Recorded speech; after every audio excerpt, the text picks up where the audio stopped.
Before we start, please make sure to like, subscribe, and share this video with your friends and family. Also, can you please tell me where and what time you're watching? Thanks. The notification pinged while I was deep into designing a logo. Just another startup wanting something fresh yet familiar. I'd been at it for hours, tweaking colors and fonts until my eyes ached.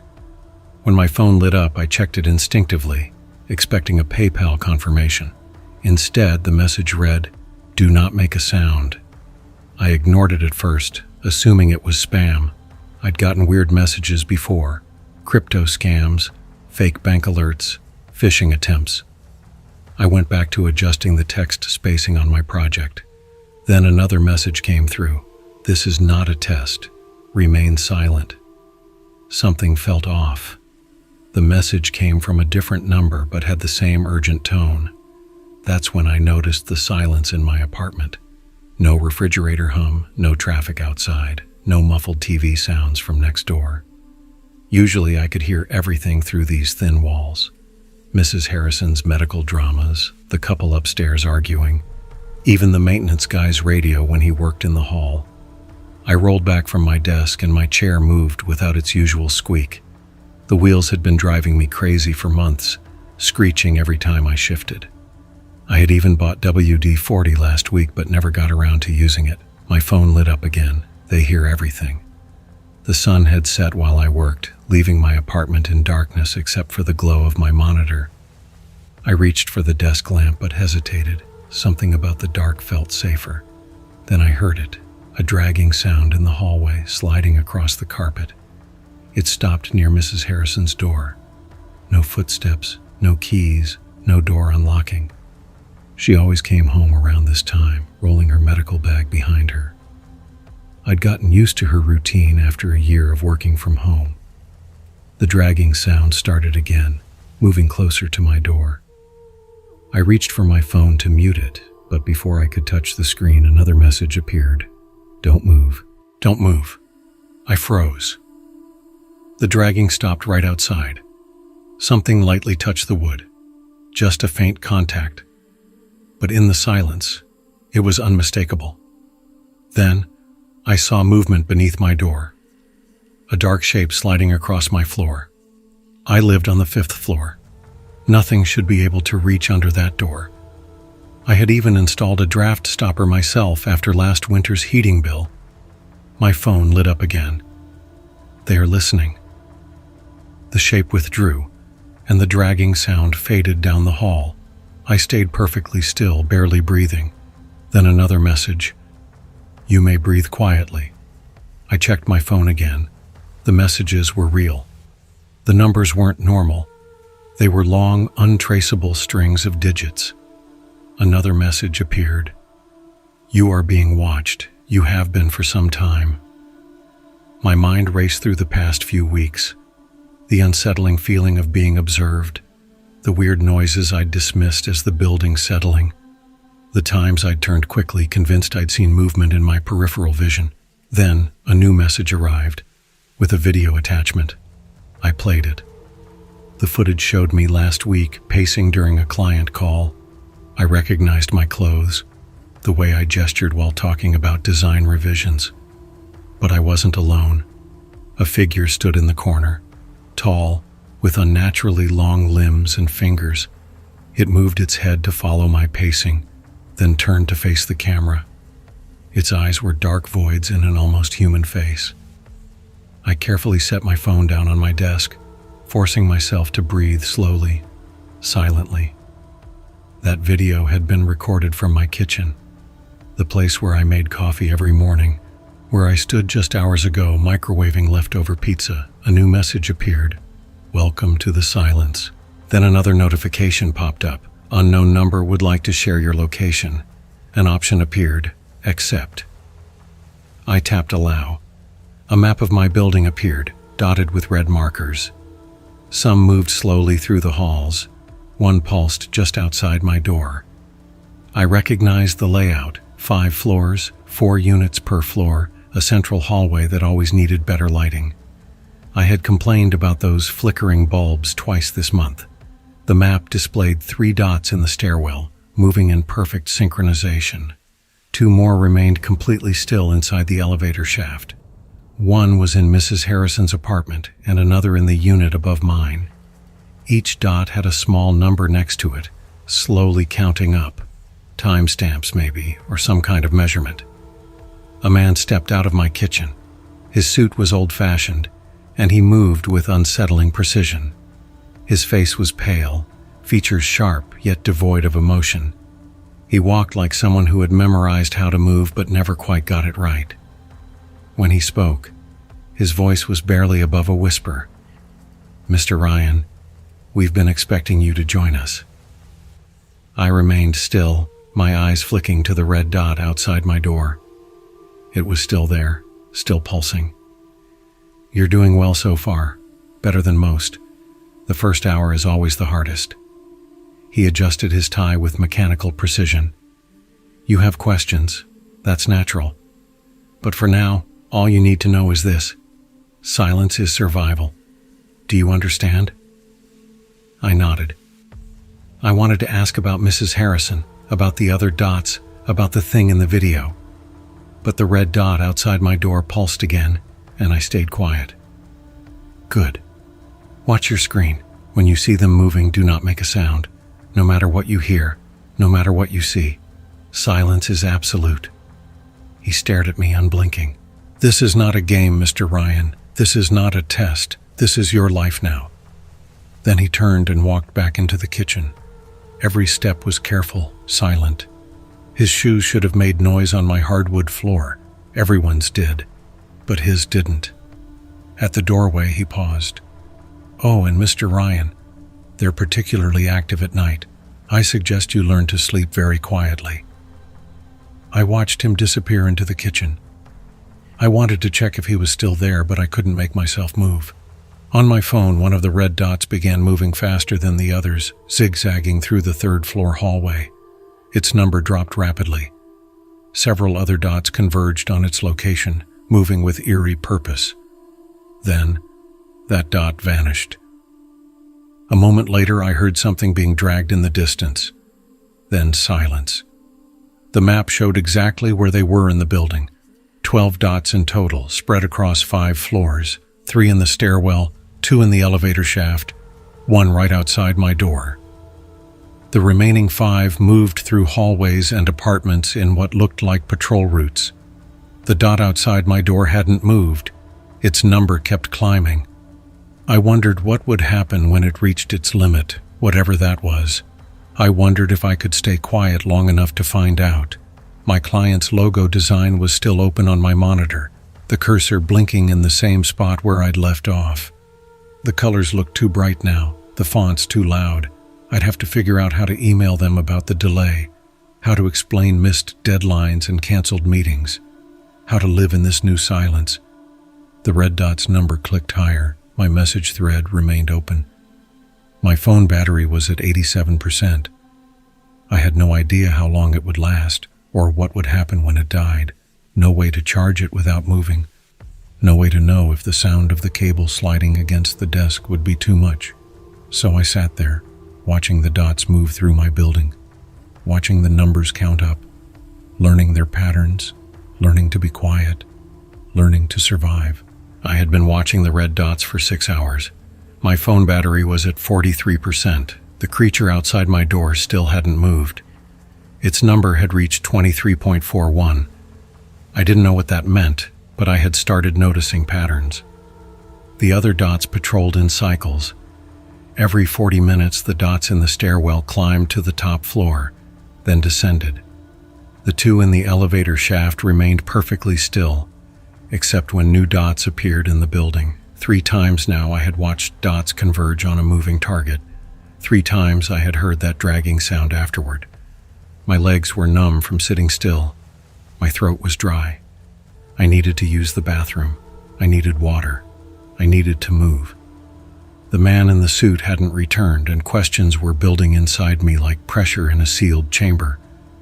But the dot outside my door kept counting up, and I remembered the video, the way that thing had watched me, the way it moved. A new message appeared on my screen. "You may change position. Slowly. Do not stand. I shifted in my chair, trying not to let it creak. My muscles screamed in protest, but I kept the movement gradual, careful. The dot's number didn't change. It kept its steady climb. Bathroom break in 20 minutes. Wait for instructions. I glanced at the bathroom door, 15 feet away, past the kitchen, where the man had disappeared. I'd made that walk thousands of times, but never like this, never knowing what waited in the darkness. The dots in the stairwell started their ascent again. I'd memorized their timing, 8 minutes up, 8 minutes down, 4 minutes at the top floor. The 2 elevator dots hadn't moved in hours. The one that had been inside Mrs. Harrison's apartment was now in the hall, pacing in a precise back-and-forth pattern. My screen lit up again. Prepare to move. Follow exactly. The next messages came in quick succession. Stand slowly. Count to 5 between movements. Walk heel to toe. Press gradually. Do not touch walls or doors. You have 90 seconds. I planted my hands on the armrests, bracing myself. A map appeared on my screen, outlining a path from my chair to the bathroom. It wove between furniture I couldn't see clearly in the dark, but I knew was there. The route was longer than necessary, curving away from walls and corners. Begin. I pushed up slowly. 1 Mississippi, 2 Mississippi, 3 Mississippi, 4 Mississippi, 5 Mississippi. I straightened my legs. Another 5 count. The dot outside my door kept its steady rhythm. The 3 in the stairwell reached the 4th floor. The floorboard near my desk always creaked, but my chair wheels had moved silently earlier. I could do the same. I stepped forward, pressing my heel down first, rolling to my toes. No sound. Another step. The map updated, showing my progress as a thin green line. Halfway to the bathroom, the stairwell dots reached the 5th floor. Sweat rolled down my back, but I didn't dare move faster. Heel, roll, step, count. The furniture looked wrong in the darkness, shapes that didn't quite match my memory. But I followed the map exactly. 30 seconds. 3 more steps. The bathroom door was closed. I hadn't closed it earlier. My hand shook as I reached for the handle, remembering the warning about not touching doors. But the map showed me opening it. I wrapped my fingers around the cold metal and turned it, painfully slow. The door swung open silently. Of course it did. 15 seconds. Closed the door the same way. I stepped inside, then gripped the handle from the other side, easing it shut. The click of the latch sounded deafening, but the number outside my door didn't change. Schedule complete. You have 3 minutes. You have. The bathroom light didn't work. Neither did the faucet. But the toilet flushed silently. Silence is survival. They controlled everything. I followed the map back, counting each step, each movement. When I sat down, my screen lit up again. Adequate performance. Next break in 4 hours. 4 hours. I could do this. I had to do this. The dots kept moving in their patterns, but something was different. The numbers beside them were changing at different rates now. Some still climbed steadily, others jumped randomly, some counting down instead of up. A new dot appeared on the 1st floor. For the first time, the elevator dots moved, descending to meet it. I watched as they escorted the new dot upward. Its movements were different, jerky, uncertain. The number beside it fluctuated wildly. 5th floor. My floor. The new dot moved down the hall, passing my door. The creature outside remained still, but its number started counting down. 3 doors down, the new dot stopped. Mr. Parker's apartment. I'd borrowed coffee from him last month when I ran out. A message flashed on my screen. Watch. The new dot's number spiked. A thump echoed from the hallway. Barely audible, but in the silence it might as well have been an explosion. The dot outside my door vanished. 3 more appeared, converging on Mr. Parker's apartment. Then, I heard the dragging sound again. Longer this time. Then, silence. The dots rearranged themselves. One took position outside my door, its number resetting to 0. The others resumed their patrols. On my screen, a video player opened. The footage showed Mr. Parker's apartment, dark except for the glow of his TV. He was watching with headphones on, the volume too low to hear. But then, he sneezed. The video showed his door opening. Those long, wrong fingers curled around the frame. The way he turned, too late. The silent, practiced efficiency of their movements. The video ended, but the message was clear. Sound is death. I glanced at my phone battery. 39%. The charging cable sat on my desk, just out of reach. The numbers kept counting. The dots kept moving in the dark. I thought I saw something shift in my kitchen, just for a moment, just at the edge of my vision. Long fingers, sharp angles, patient hunger. I stayed still, stayed quiet. Watched the dots move through my building like blood cells through veins, learned their patterns, memorized their timing. 4 hours until my next bathroom break, 8 hours until sunrise. An eternity of silence stretched ahead. The man in the suit had been right. This wasn't a game. This wasn't a test. This was survival. A new message lit up my screen. Night shift beginning. Remember your training. The dots changed color from red to deep purple. Their numbers reset. The counter outside my door started again. In the distance, I heard an elevator move. Silently. Always silently. I thought about my clients, my deadlines, the life I'd had just hours ago. None of it mattered now. There was only the silence, the darkness, and the creatures that moved through both. Watching, waiting, counting. My screen flashed one last time. Welcome to the program. 3 days. I'd survived 3 days of scheduled bathroom breaks and controlled movements. My phone battery had died twice. Each time a new one appeared on my desk during my sleep period, fully charged.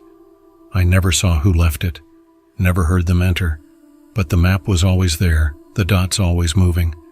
The man in the suit returned during my designated eating time. He stood in the kitchen doorway watching as I took small bites of the protein bars they provided. Each wrapper was designed to make no sound when opened. "Your adaptation rate is impressive," he whispered. "Most subjects struggle with the feeding schedule." I chewed slowly, carefully.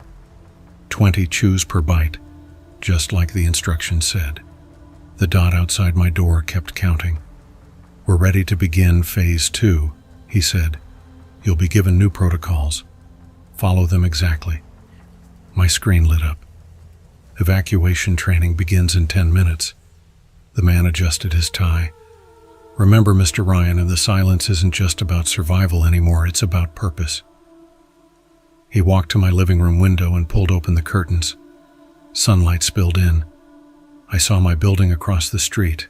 Not my building, an exact copy. Same windows, same fire escape, same cracked brick on the 3rd floor, even the broken security camera above the entrance. "Your old life is in that building," the man said, "along with everyone else's. We find it helps with the transition." My phone showed a new map. The dots were different now, larger, with directional indicators. The one outside my door had started moving in a pattern I'd never seen before. "You'll be evacuating subjects from their buildings," the man continued, "bringing them here, to the silence." I watched the map zoom out, showing both buildings. Red dots filled the other structure, moving chaotically, no pattern, no purpose. Just people living their lives, making noise, unaware. I mouthed the word "why." I didn't dare make a sound. "The silence must spread, Mr. Ryan. That's how it's always been. Building by building, block by block. The noise must be contained." My screen filled with new instructions. Evacuation protocol. Move only during designated periods. Approach targets from behind. Seal mouths before extraction. Maintain silence at all costs. The man handed me something, a mask, made of the same material as his suit. It covered the lower half of my face, sealing seamlessly. "You've learned to be quiet," he said. "Now you'll will teach others. The hard way. The map pinpointed my first target, 3rd floor, apartment 3B. Through the window, I saw someone working at a desk, just like I had been 3 days ago. "The extraction team will guide you," the man said. "Don't disappoint them. The consequences of failure are significant." My screen displayed security footage from my building's cameras, 3 different angles of the hallway where Mr. Parker had shattered the silence. His extraction had been swift, ruthless, and efficient. The absolute quiet that followed was deafening. "Are you ready to serve the silence?" I nodded. What other choice did I have? "Good, your team is waiting." The dot outside my door split into 3. The map displayed their positions and roles, 2 to secure the target, 1 to ensure silence. My job was to make first contact. We moved like shadows, no noise, no hesitation, just the steady count of our numbers and the rhythmic pulse of our dots on the map. Down the stairs, through the lobby, across the street. The other building felt wrong, too loud, too alive. Footsteps echoed in the stairwell. Music leaked through doors. People talked and laughed, living, unaware of what was coming. My team took position outside 3B.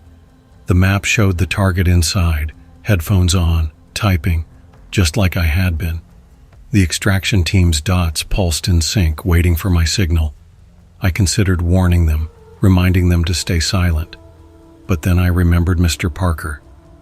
The video, the dragging sounds in the night. My screen lit up. "Proceed with extraction." I tested the door, unlocked. They always were in this building. Inside, the target's back was to me. The headphone cord swayed slightly with their movement. Their screen displayed some kind of design software. I moved forward exactly as trained, heel to toe, press gradually, count the steps, 5 feet, 4, 3. They started to turn. I lunged. One hand clamped over their mouth, the other yanked them from the chair. No sound. The extraction team flowed in. Precise, practiced. The target's eyes widened with recognition. Because they saw my face. Because it was my face. This was me. 3 days ago. About to learn about the silence. A man in a suit stepped out of the kitchen, my kitchen. He straightened his tie and smiled. "Well done, Mr. Ryan. The cycle continues." My screen displayed a new message. "Extraction successful. Proceed to next target." The map updated. New dots, new targets. More versions of me, working, living, making noise. All of them unaware. All of them about to learn the rules. As we dragged my past self across the street, I finally understood. The silence wasn't spreading building by building. It was spreading reality by reality. And I was just another link in the chain. Another dot on the map. Another servant of the silence. My screen flashed one last time. "Welcome to the hierarchy." The counter kept climbing. The silence kept spreading. And somewhere, in another building, another version of me was about to get a message. Do not make a sound. The extractions continued for 2 weeks. Each target was another version of me. Each building an exact copy of the last. My team moved with machine-like precision. I learned to read their signals without sound or gesture, just the synchronized pulse of our dots on the map. But something changed during the last extraction. The target, me, wasn't at his desk. The apartment was empty, the computer still running, coffee still warm in its mug. My screen filled with urgent messages. Locate target immediately. Maintain containment protocols. Do not allow breach. The map erupted into chaos. Red dots scattered throughout the building, moving without pattern or purpose. The extraction team split, spreading out to cover more ground. I checked the stairwells, the storage rooms, all the places I would have hidden. Then I heard it, a sound I hadn't heard in weeks. Laughter. It came from the roof. The map updated, revealing a single red dot at the top of the building, moving, speaking, breaking the silence. The man in the suit appeared beside me in the stairwell, his voice barely a whisper. "This is unprecedented," he said. "A target has never been aware before." His face showed something I'd never seen before, concern. We reached the roof access, and through the door I could hear my own voice talking loudly into a phone. The man nodded at me. "End this." I pushed through the door. The other me stood at the edge of the roof, phone pressed to his ear. "Listen," he was saying, "it's all connected. The silence, the copies, everything. They're using us to spread it." I moved forward, but he heard me. He turned, and I saw my own face break into a grin. "I wondered when you'd show up," he said. "The other me. The quiet me." The extraction team emerged from the shadows, spreading out to surround him. He didn't seem concerned. "They didn't tell you the whole truth," he continued, "about what happens when the silence spreads far enough, about what they really are." My phone buzzed. "Terminate target immediately." "Look at them." He gestured at the team. "Really look. They're not moving naturally because they're not human anymore. None of them are." The man in the suit stepped onto the roof. "That's quite enough." His voice had a metallic quality now. "They turn us into them," my other self said. "Step by step, mission by mission, until we're just like them." The team moved closer. Their movements had changed. The practiced precision was mechanical now, revealing what they really were. I watched their fingers flex and bend in measured increments, each motion calculated and artificial. "The silence isn't about control," he said. "It's about conversion." My screen flashed red. "Eliminate target now." The man in the suit's face changed. The skin looked synthetic, like a mask that didn't quite fit. "Make a sound," my other self said. "Break their pattern. See what happens." The extraction team was almost on him. Their movements were rigid, programmed.